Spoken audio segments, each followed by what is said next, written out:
to a YouTube channel near you.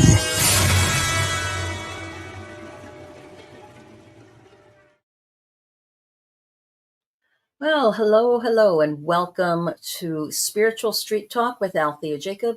I'm Althea, and I am delighted that you are joining us tonight. Thank you so much for tuning in, everybody. Whether you are tuning in live for the chat or the program itself right now, or whether you're listening a day or two from now, a week or two from now, or even a year or two from now. I imagine it'll still be floating in cyberspace somewhere. Thank you for joining us and spending your precious time with us this evening. So, for those of you who are new to Spiritual Street Talk, this is your opportunity, if you are on with me live, to ask questions or put up comments or topics that you would like for me to discuss and bring up, and we can have some back and forth on. The format for the show is I usually start with a little bit of what's going on in the world, things that are on my mind and heart. Then I will go through reading some information that I got from Spirit. So I ask each week, I ask for messages or inspiration. So I pull some angel cards and some tarot cards and some oracle cards and crack open a couple books and get different passages to share with the intention of bringing some comfort, some guidance, some direction, and maybe just answering some questions and validating for you things that have been going on in your own mind and heart, but hearing it coming from a third person like me helps you realize, oh, wait a minute, I am on the right track, or yes, I should be paying attention to this, or yeah, I need to get out there and shine my light and share my love and develop my gifts and live more according to the purpose of my life. So it's supposed to be a show where we kind of demystify the spiritual stuff, because honestly, it's our human right and human potential to have these spiritual gifts, to use our intuition, to be there for each other, and to help bring a sense of light and love and kindness and benevolence to the world, and making sure that our legacy has an impact of positivity on those that we meet along the way. So that's just a little bit about the show. So I start with, like I said, a little bit of what's on my mind and heart, do that message, and then I usually turn it over to the chat. And if you are watching and you would have a question, I ask that you put it in all caps so that it'll kind of jump out at me and I'll be able to address it. And then depending on what's going on, sometimes that the comments will bring us down into a different path of conversation and thought processes and sharings. And I want this to be a meaningful hour that you spend, where you walk away feeling uplifted, more positive about yourself, and also committed and dedicated to doing what it takes to become the best possible version of you that you can possibly become, and aligning yourself with your soul's purpose and manifesting every day more and more of your creativity, the gifts that you have, and the purpose that your life has, and getting in there and expressing that, which will bring you a sense of peace and joy and contentment, knowing that, you know what, I'm on the right track, I'm doing the right things, I feel good about what I'm contributing, and I know that I'm not just spinning my wheels and wasting my precious time, right? Okay. So that's a little bit about the show for those of you who are just joining in. We also ask that you can hit the like, the subscribe, the share, the follow, all those nice social media things. All that helps us, and obviously spread the word to your friends if you do enjoy the information and the approach that we have here. Also, I want to give a shout out to Grizzly and to Mary, who are the brains behind the heart, the brains and the heart behind the Bigfoot channel, the paranormal channel here, and all the different shows that they work so hard to help to produce, and all of us hosts that they have supported and taught what to do and held the space for and promoted, and are doing all the stuff on both the front end and on the back end to make sure this information gets out there into the cyber world and can be found, and and be used by anybody who wants or needs it. All right. So good shout out to them. All right. So this week, oh my goodness, right? Last week we were talking about all the flooding in Texas and all the natural disasters. And, another week has gone by, zip by, right? The time is just flying. And there's so many things happening again. There was a tsunami in Alaska. There was flooding in like 5 or 6 major states had flash flooding. There's a hurricane brewing in the Gulf Coast, right?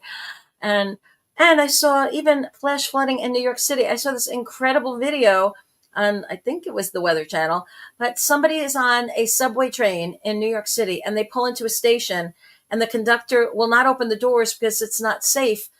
And the person is viewing and the water is just pouring down and it's on the platform. And I'm thinking, oh my gosh, I would not want to be underground if New York City is flooding. But even something like that, we're breaking all kinds of crazy records for heat waves and for moisture levels and rain and flash floods that we haven't seen in over 100 years. And so I know a lot of people are just freaking out, right? And so one of the things that we need to do is keep ourselves calm, keep ourselves positive, putting the best possible vibration out there that we can, praying for, sending energy and whatever kind of tangible support or help we're able to any of our loved ones, friends, families, communities that are suffering or grieving or in a cleanup mode. When bad things happen to good people, other good people rally behind them, right? And so it's really important that we do it with our thoughts, our words, our actions, and keep manifesting and holding on to the intention of getting to the other side of this, getting to where they've gotten back to some semblance of normalcy in their life, or they've healed as much as they can, and life is back to whatever beautiful version of normal they can get back to after going through disasters, right? So just wanted to kind of give a shout out to that. And I also want to give a shout out and talk a little bit about perseverance and friendship and doing what it takes to meet your objective. So I have a friend who had planned to come visit with me for about 10 days. They were going to be coming to just come relax and have some fun and sightsee and do all the things you do when you get together with, really good friends.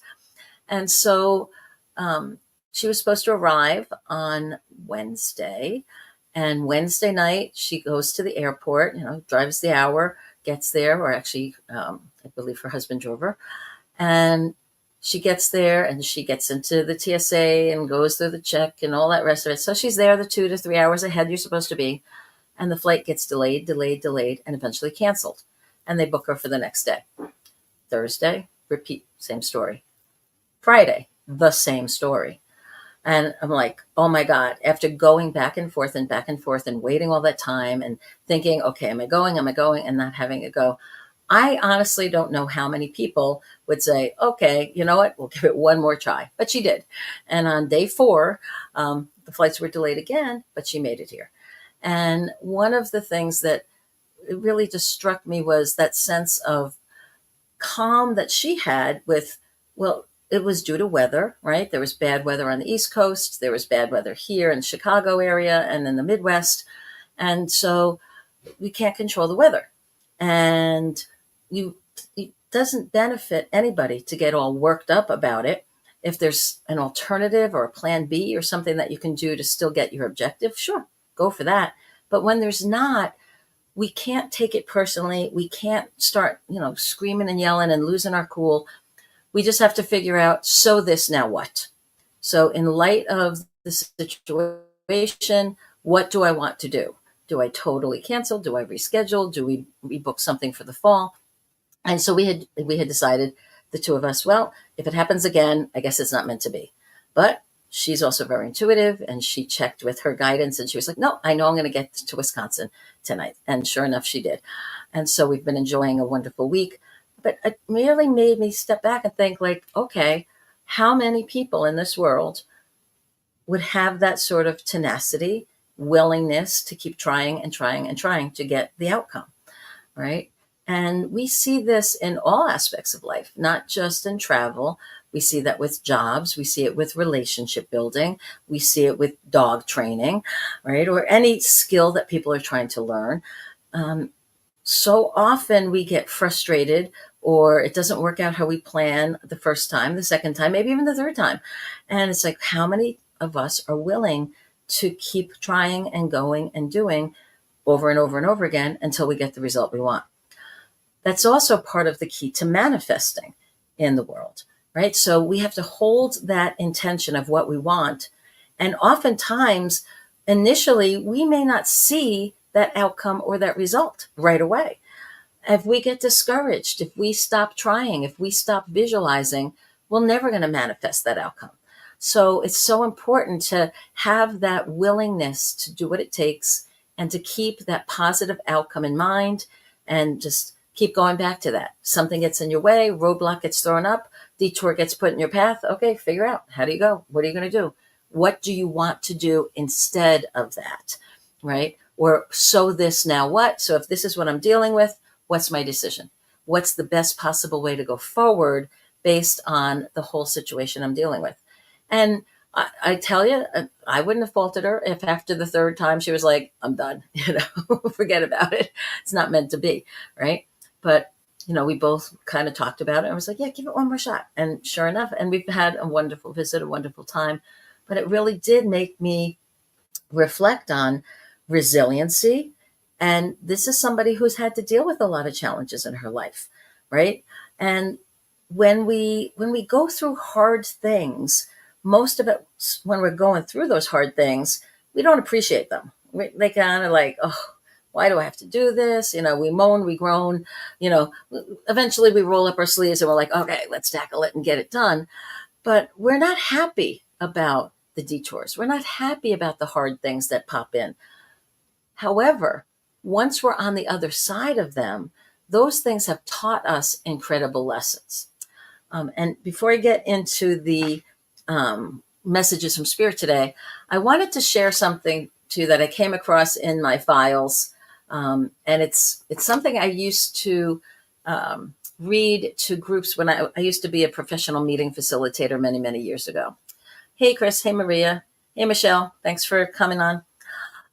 So one of the things that's really cool about this, an autobiography in 5 chapters, is it's very simple and it's a metaphor, but it is very profound. So I thought, and then based on what I was just talking about, how many of us have that staying power, or do we learn, and are we resilient? And do we take away from those lessons the tools that we need to do other things in life?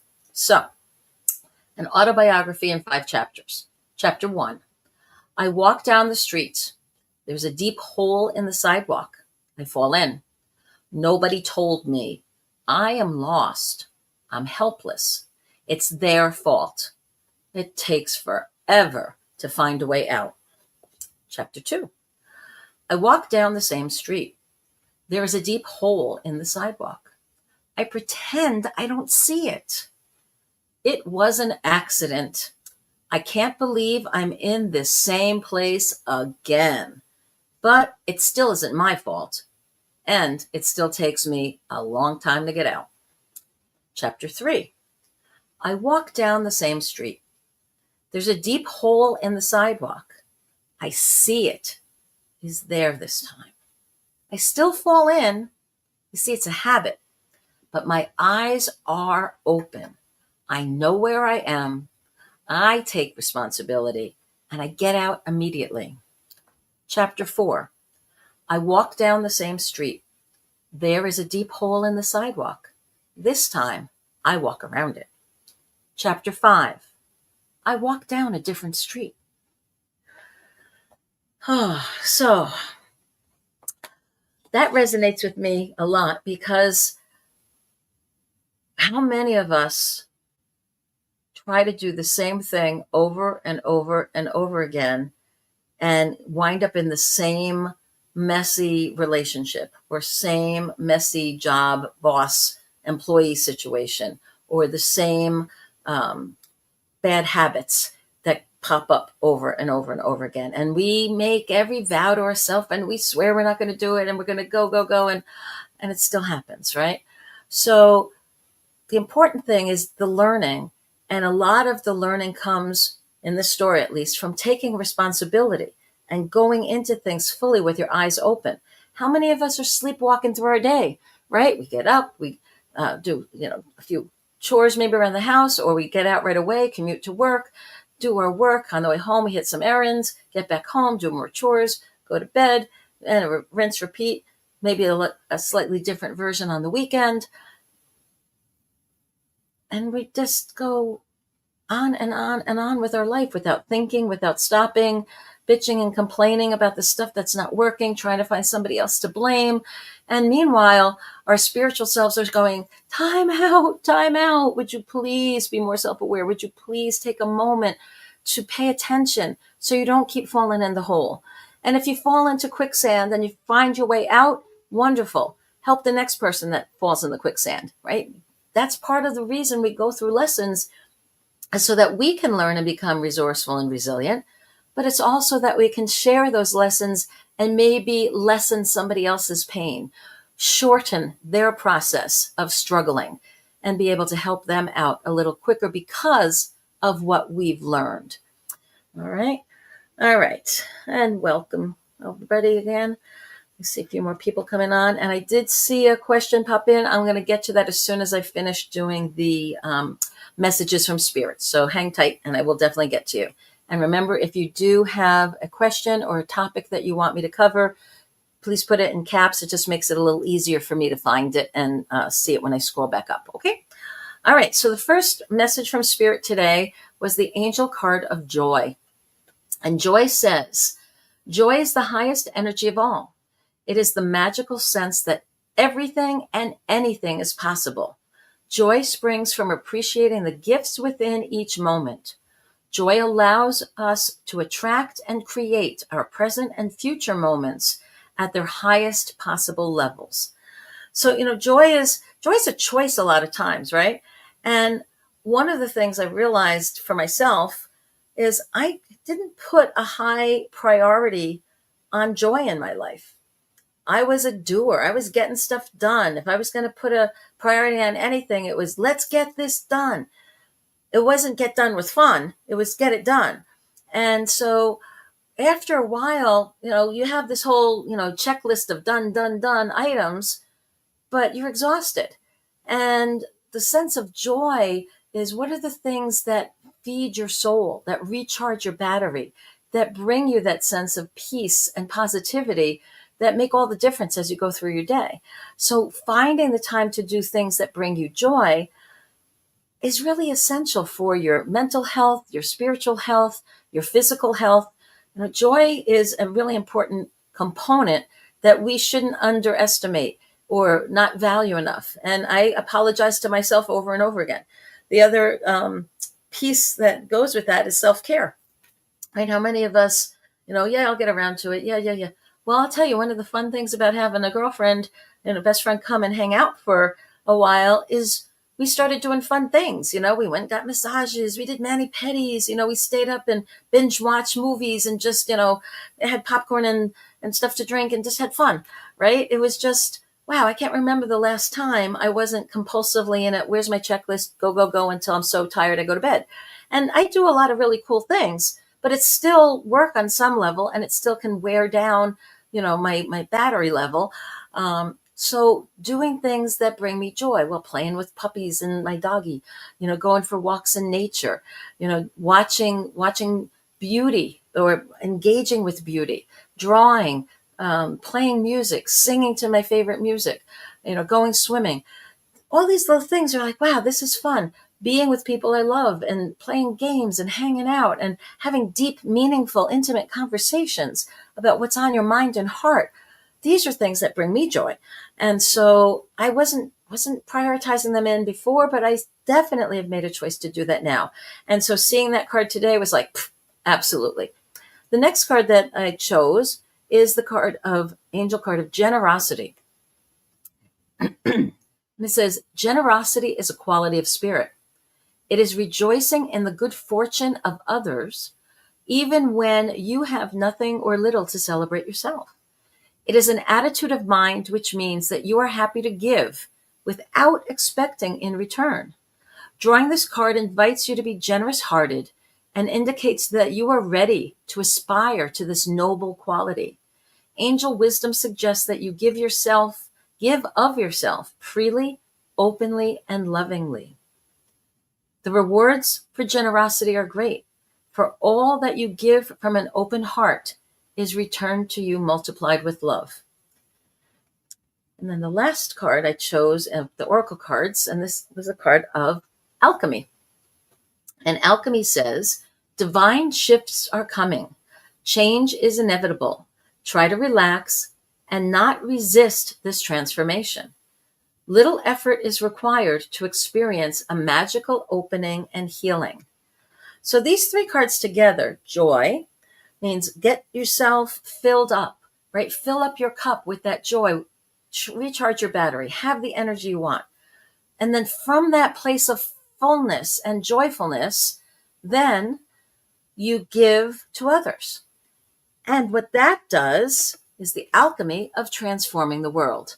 Hey, Nilda, welcome. Hey, Pancho, welcome.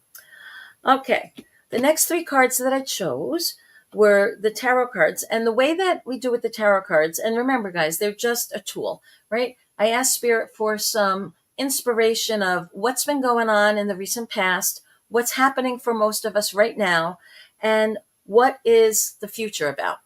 And so the first card, the past for a lot of us, was putting an end to things that were inappropriate in our life.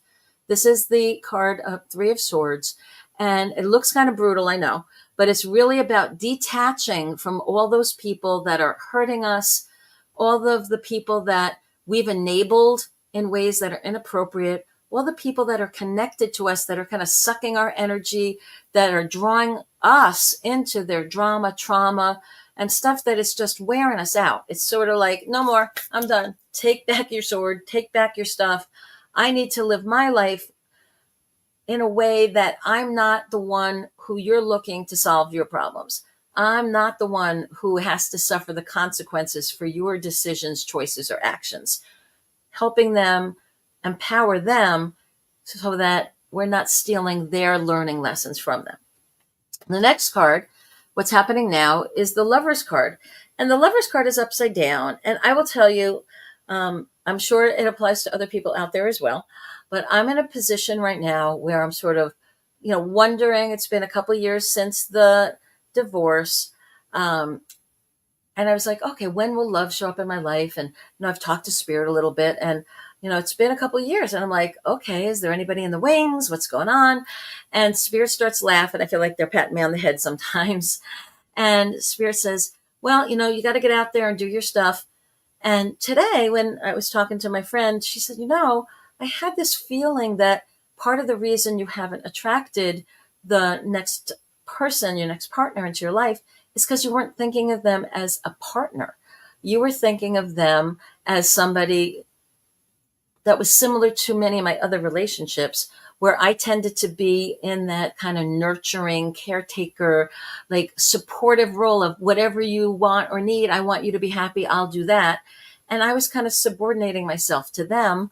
And it's like, no. You need somebody who can see you and cherish you and love you for the radiant being that you are out there, right? Whatever your quirks or idiosyncrasies, whatever it is that you love to do, find somebody who also loves those things about you, who is supportive of them. I realized the other day, my ex-husband used to make faces if I was singing. I actually sing fairly well, and I love to sing. But over the years, he was like, do you have to do that now? Or do you have to sing that kind of song or whatnot? And I thought, wow, in hindsight, I just shut down. I'm like, yeah, okay, I don't have to sing. But singing is something that brings me joy. And so all of a sudden, I'm like, wait, the next man who's in my life, he's at least not going to tolerate, he'll be supportive of me singing and being joyful and doing the things that I love. So when you're looking at your relationships in your life, if you have somebody that's not really supportive and they're making you feel bad about yourself or bad about the things you're doing or telling you to stop doing things that bring you joy that really aren't harming anybody, but they're bringing you happiness, you really want to take a step back and think about, is this the right person for me to be spending my time with? Because they're not making me feel like I'm the best possible version of myself. They're making me feel kind of unworthy. And sometimes we don't see that until hindsight, until we're kind of free from that influence. But if that kind of situation is happening for you, I strongly encourage you to stand up for your inner child, stand up for your higher self, stand up for yourself, and know that you are worthy to be happy. You don't have to prove anything to anybody. We're all different. We all have things that bring us joy and happiness. And we don't necessarily have to justify, why does gardening make me happy, where somebody else is like, oh, that would be a torture, right? I don't know. There's certain things that other people do that I look at and I'm like, whoa, I would never do that, right? You couldn't pay me enough to do that. So this is, all right. So that whole love issue. So if you're in a position where you're looking at your relationship and you're feeling like, wow, this is not very balanced. I'm not getting anywhere near what I'm giving. This is not supporting me, helping me become a better version of myself or the best possible version of myself, or this relationship is not supporting me expressing my gifts and manifesting the purpose of my soul. If this person is trying to put you in a box or put your light under a bushel, so to speak, this is not the right person to be engaged with at that level, unless karmically you're burning off some old karma or you're trying to learn some lessons. And sometimes, honestly, it takes getting to a certain threshold of pain or bad behavior or receiving stuff where we finally go, no more, I'm done, right? You hit that bottom and rally back up even stronger, because you're like, wait a minute, I wouldn't treat my worst enemy this way. Why are you treating me this way? And you say you love me and you're my friend, and this is how you treat me? Okay, I was wrong. You're not my friend. You're not that person. And it takes a lot of courage to admit, because it can be really scary, especially if you've been in a long-term relationship with somebody and you've been with them for 5, 10, 15, 20 years. And you're like, oh my God, what just happened here?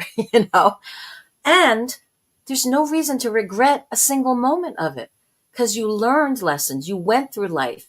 It helped develop some of the character and the awarenesses that you have now that you may not have developed if you had been in a different type of situation. So never curse or resent or regret anything, any relationships, any choices or behaviors you made coming from a place of love and wanting to do the best. Never feel bad about those, right? What you want to do is always take that learning, take that love, take the lessons, and move forward. Again, the mantra here, guys, is, so this, now what? Okay, so now the blindfold has come off and you realize this isn't working. What do I do? Okay, you pray on it. You ask for guidance from spirit. You start getting yourself stronger and stronger and stronger. And you start to test the water. You start to speak up more for yourself. You start to stand up for yourself. You start getting more joy in your life. And that's when that alchemy of transformation can happen and help you get back on track of picking up back after that dream that you put on hold because of that relationship. I'm guilty of that one, guys. I have so many dreams that I put on hold in order to make my husband's dreams come true. I did that out of love. I don't regret doing it. But now that that relationship is no more, I need to go back and take those dreams back and say, yep, okay, I got to go after them now. Those were my dreams. Now they're my priority. And back to that question about love here with that tarot card, I also have to be willing to make sure I don't repeat the same thing over again. And the next person that I invite into my heart space to love needs to be somebody who will respect, cherish, and love me in similar ways and support me in similar ways and be that pillar of strength that we can both be for each other, be that equal partner. Not one person is more dominant and drives everything and demands everything and it's all about them, right? It's so important that we have that sense of balance. So once we have that, then the future brings us the mastery card. This is the Eight of Pentacles. This is the mastery card. It says, yep, you finally figured it out. You can have what you want. You can go forward from here. So those are the main messages. When I asked Spirit what I should read this week from my book, The Portal to Potential, remember, guys, this book is all about, it's all channeled passages, it's channeled questions, random thoughts that popped in that all have to do with how to become the best possible version of you, uplifting, helping you through your day, giving you the encouragement, and also making sure you're thinking about and pondering about the things that will help you become the most empowered, vibrant, happy, peaceful, joyful version of you that is possible in this lifetime. And so when I was cracking it open, I came to a page that had some thoughts. And the thought that really jumped out to me was, if you live today and every day with a sense of higher purpose and meaning, and personally do all you can in small and little ways to make your world a better place, you will not be as easily affected by the malevolence and contention seemingly popping up in society everywhere. If you consider the natural and man-made disasters that are being covered on the news almost daily as warning signs and wake-up calls to live each day fully and in readiness for judgment, whether the end times are coming or not, or approaching sooner than later, it really won't matter. You will be prepared, and you will focus your attention and time on the people and things that truly matter, and will simultaneously create greater meaning, peace, and joy in your life. Okay. All right. So those are some of the thoughts I wanted to share with you all before I looked at the questions. So I see there's been a few here. So I'm going to go back and grab the first one. All right. So I see we have Chris here, and Chris just said, all right. She says, a friend just asked me about the duality of how we are all on an individual journey with individual realities and are yet connected as a collective, still affecting each other's realities. Oh, Chris, awesome question. Love it. So, if you think of each soul as a facet of a crystal or a differentiation of the same. So if we all started as one amazing offshoot of the creator, and we said, okay, I want to individuate myself, and I'm going to be female this time, or I'm going to be male this time, or I'm going to be a scientist, or I'm going to be a bus driver, or whatever, right? We all kind of came down with a soul purpose that said, this version of myself, this thread of the tapestry that in this lifetime, in this physical body, for me, this Althea covering that I'm putting on this thread of the tapestry that's connected to the soul of all the rest of the tapestry of all the other threads that are other expressions and individuations of and expressions of that themselves. So we have both our individuality of I'm the thread of that big tapestry of the soul, the collective part that we all share. But when we come onto this side of the veil, we individuate. So it's like we're a thread instead of the whole quilt or tapestry. So our thread says, okay, for this experience on this side of the veil of forgetfulness, I'm going to forget I'm attached necessarily to that tapestry on the other side.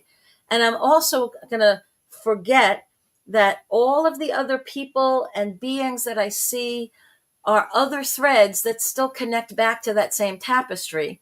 And part of the fun of the journey of forgetfulness on this side of the veil is being able to discover that, oh, you're one of those threads. You're part of that tapestry too.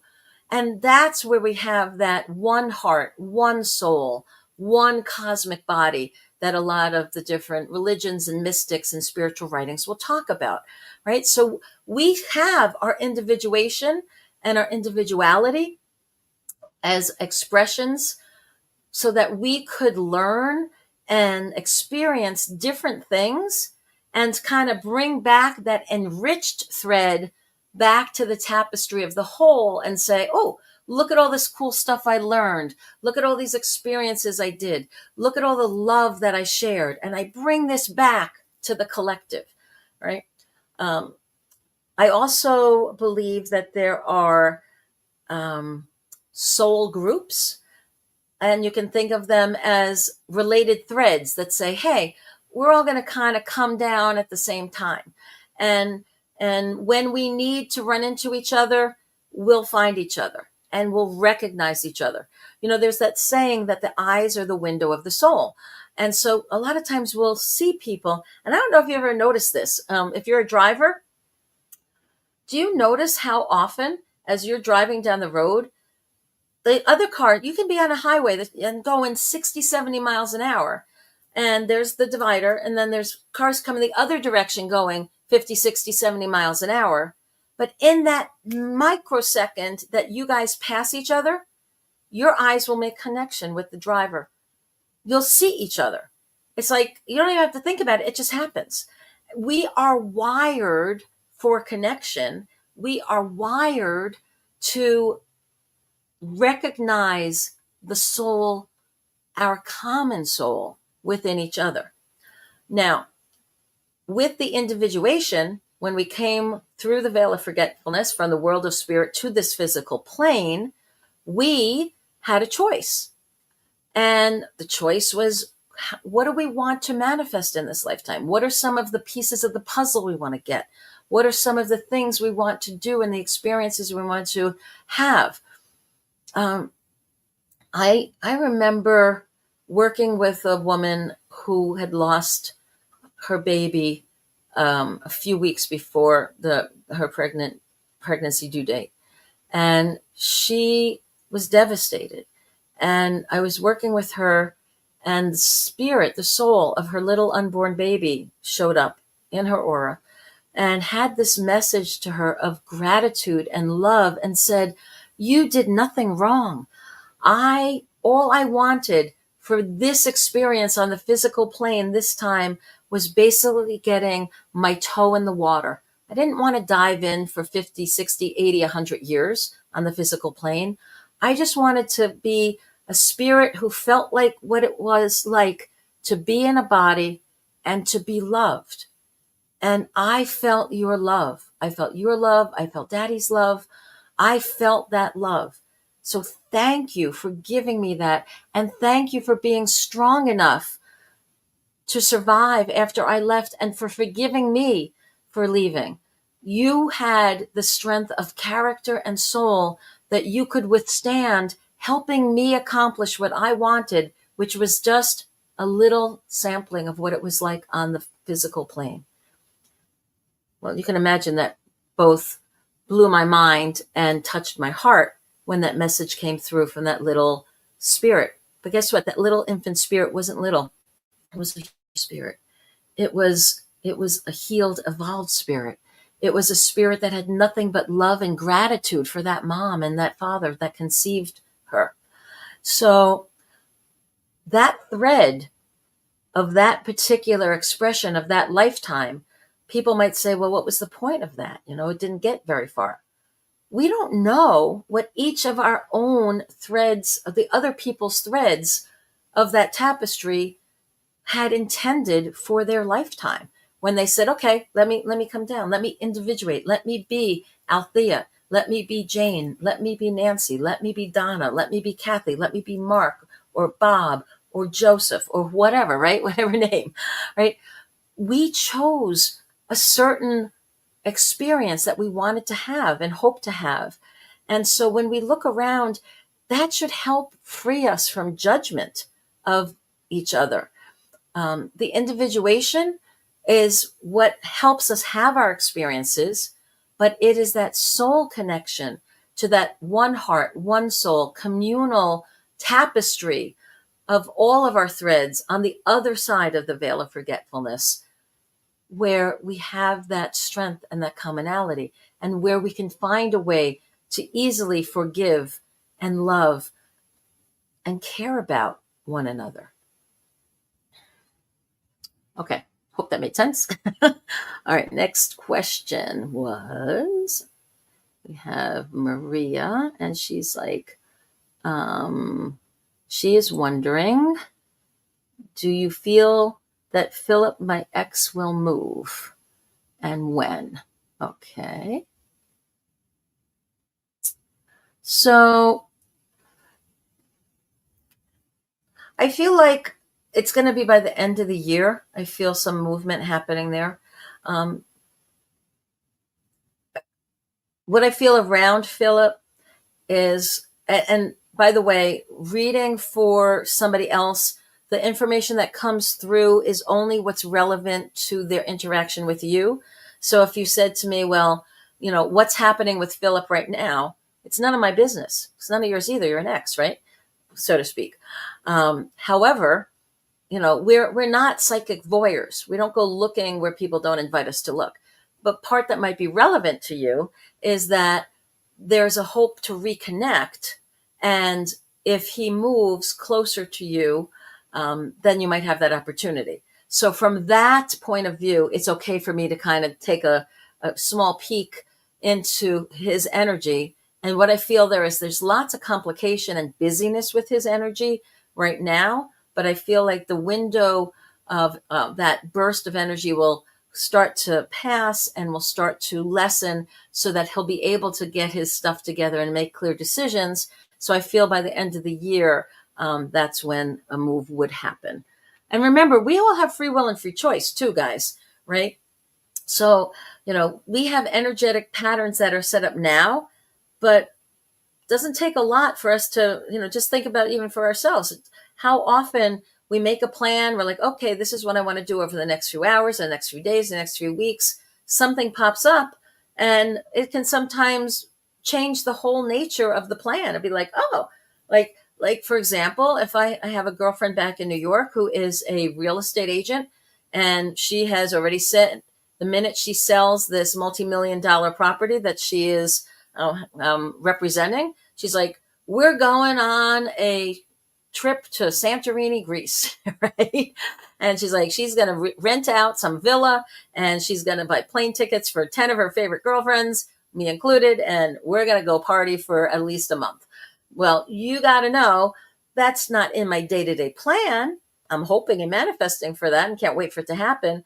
But the minute I get that phone call or receive that ticket, it'll be like, okay, my day-to-day plan was to do this and this and this, and my weekly plan is this and this and this, and I'm working my way to get that done. Well, when something really big and powerful can be negative, like a flood or a disaster, but it can also be really positive, like hitting the lottery or selling a big commission on a house if you're a realtor, or if you're a salesman, having a great commission bonus come in. If there's a windfall that comes in, it's going to change the day to day to day. You jump on that. You're like, oh yeah, I'm happy to do that. And then after that celebration, or after that trip, or after the partying of, you were salesman of the year, you kind of get back to, okay, back on track. But when those opportunities come, you want to be able to be free to jump on them and go and have fun. Okay. Next question comes from Nilda. And hi, Nilda. Nilda says, what is this retrograde going to show me so I can work on it? Okay. So for those of you that are tuning in who maybe haven't listened to a lot of astrological type of stuff, I'm not an astrologer, but I know a little bit about retrogrades. And retrograde basically is when the energy of a planet or a moon or some celestial body basically has the opposite effect. So if you think of it spinning, it doesn't change its spin, but it's sort of, if it's spinning one way and having a certain influence during this time. So let's say Mercury, for example, is a planet that rules good communication and travel and this sort of stuff. So when Mercury is direct and doing its spinning in its normal way, it will help people communicate better and have easy travels. When it goes retrograde, that's when it's kind of counterintuitive to its function. Communication, in the case of Mercury, becomes a little off. People misunderstand things, or communication is a little harder to make, or systems fall down, or letters get lost, or emails don't get delivered, or they get lost in cyberspace. Travel plans get changed or mucked about, right? So there's all kinds of different planets that affect us. If you have interest in this, I would recommend having an astrologer do your chart. I can strongly recommend Nancy Scooter McMonigal, who's in Virginia. You can look her up. She's an amazing astrologer if anybody's looking for one. Hey there, Scooter, shout out. So she could tell you everything about what planets do and what, when, and where in great detail, far more than I. However, I can ask Spirit, Nilda, so what is this retrograde not just going to show you specifically, but us, right? Because there's general patterns that happen. And so I'm going to see what is coming through. And what I'm feeling here is patience about timing and launching projects. I have a friend of mine who just published a brand new book. His name is Craig Janjulis, and he just published a book called Higher Self-Discovery, The Art of Self-Discovery. It just went up on Amazon today.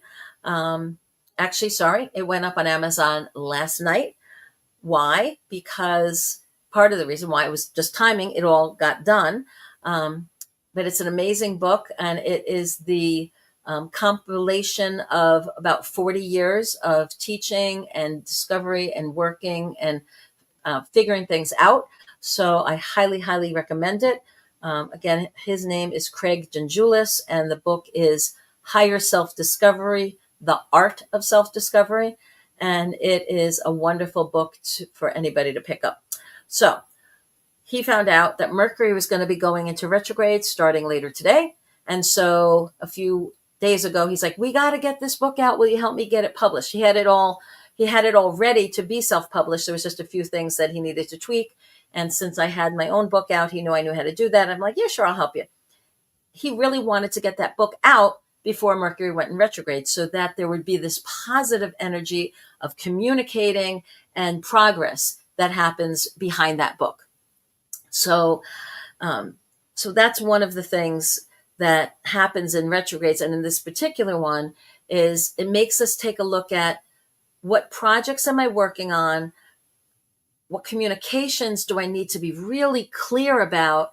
And when it comes to like the unveilings or the launches, the project launches, the launching a new relationship, the sharing, the deepest, darkest secrets and feelings with a loved one, it's probably time to look at using more discernment and saying, you know what, maybe I'm going to wait until the cosmic energies and forces are around me are supportive of positive publishing, positive launches, positive communication, positive connections and understandings versus misunderstandings with the people that are in my life.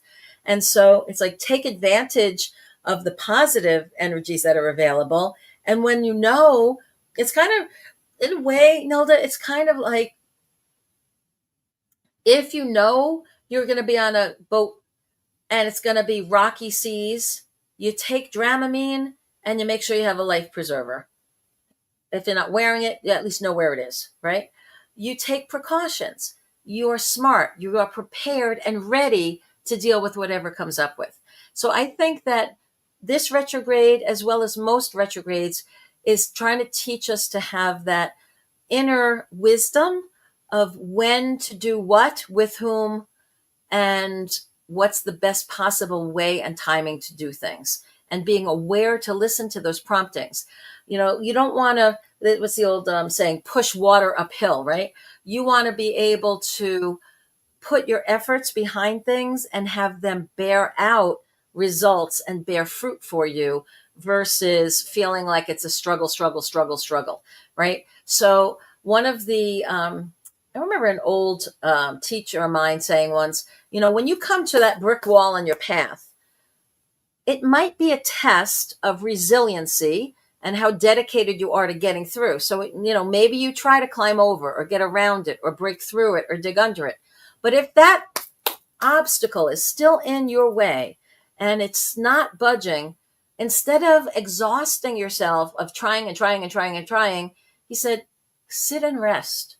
And as you lean up against that wall, take a look around and see, did a new path open? Is there a window or door that's open? Is there something else that's calling you?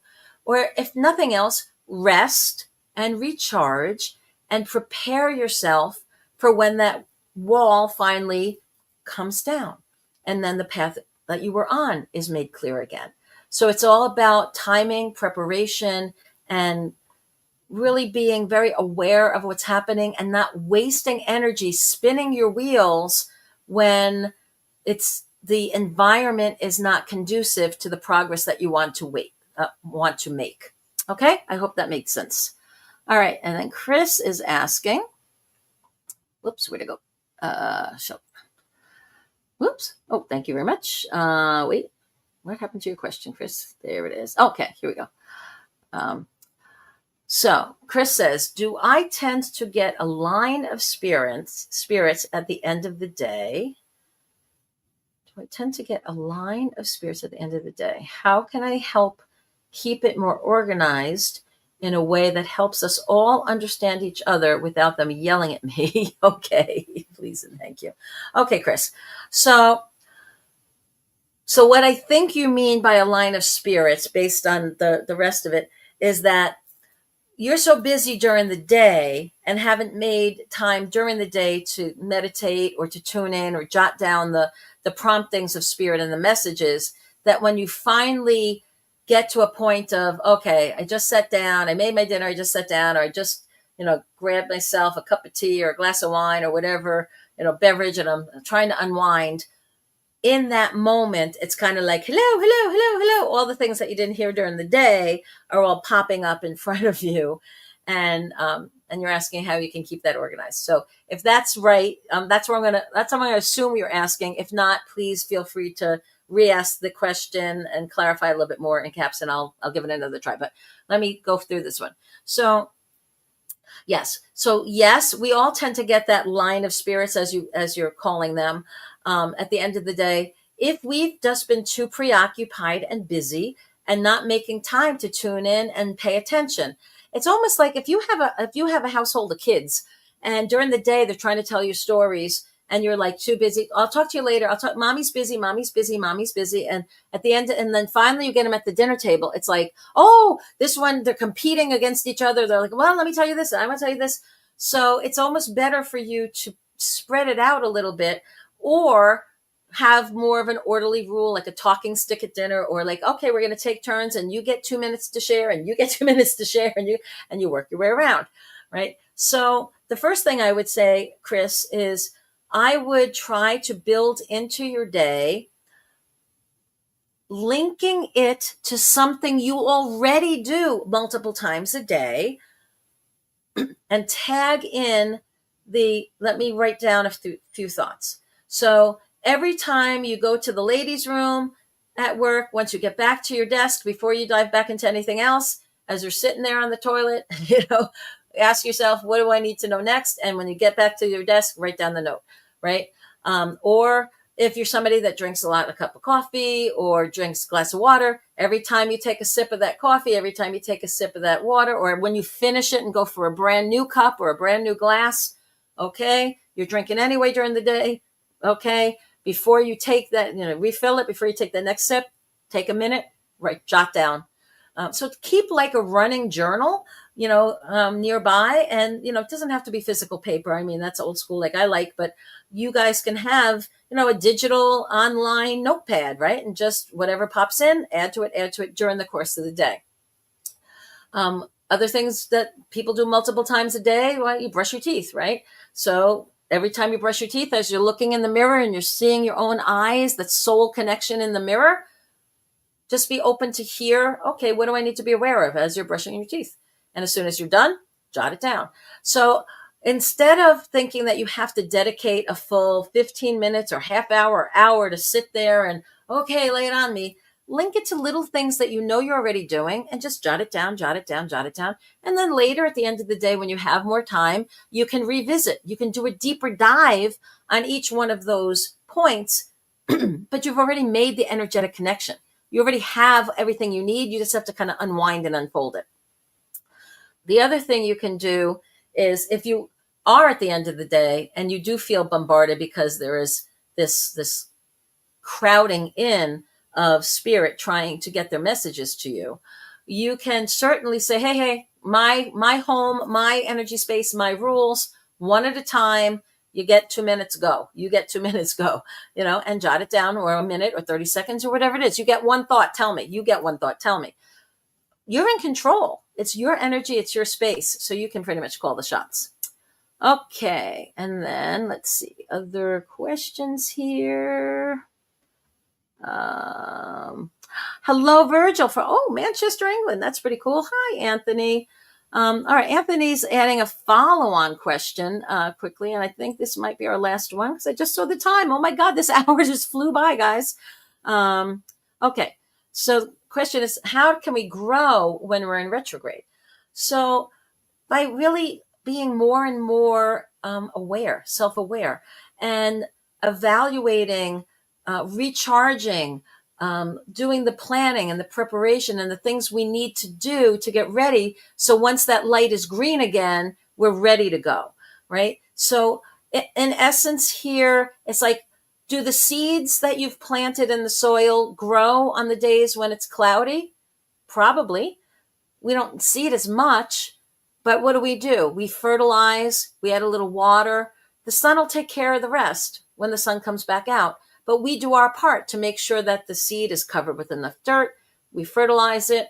We send it good energy. We visualize what it's going to look like when it's a grown seed. So we can still do all those things, Anthony, of visualizing, preparing, tending to the bits that we can. We just don't put the big push or effort out trying to control other things on the outside when it's really like proceed with caution light because of retrogrades happening. Okay. And we have Nilda saying, thank you so much. So apparently my answer made sense. Yay. Love to hear it. Thanks so much. All right, y'all. That's our hour. Can you believe how fast it went by again? I love you guys. Thank you so much for joining in. Thank you all for comments and engaging on the chat. For those of you that are tuned in and listening afterwards, you can always reach out to me. You guys can find me at altheajacob.com. That's my website. There's ways that you can email me and reach out and connect to me. If you ever have questions or thoughts or things you want to ask me to talk about on a future show, feel free to reach out. And remember your homework, y'all, this week. So what is it, guys? I almost want you to say it with me because I know there's a few regulars here. What are we going to do? We are going to shine our light. We're going to share our love. We are going to do our best to become the best possible version of ourselves out there, doing random acts of kindness, forgiving and unconditionally forgiving and loving ourselves and others, and creating a legacy of positivity and positive impact on the way that we affect the lives of others. If you do that, if you do your best to do that, and hey guys, we're not perfect. Sometimes it's going to work. Some days you'll do better than others. But if that is your intention and goal, I can guarantee you at the end of the day, you will feel peace in your heart, joy in your soul, and you will know that your life matters because you matter. You do. Thank you again. I love you. Thank you so much for joining us. I hope to see you all next week. Spread the love, spread the word, and have a great night. Thanks again for joining me. Once again, this is Althea from Spiritual Street Talk with Althea Jacob. Have a blessed week, everybody. Bye now.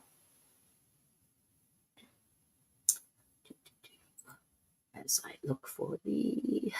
there it is. Bye. Coming to a YouTube channel near you.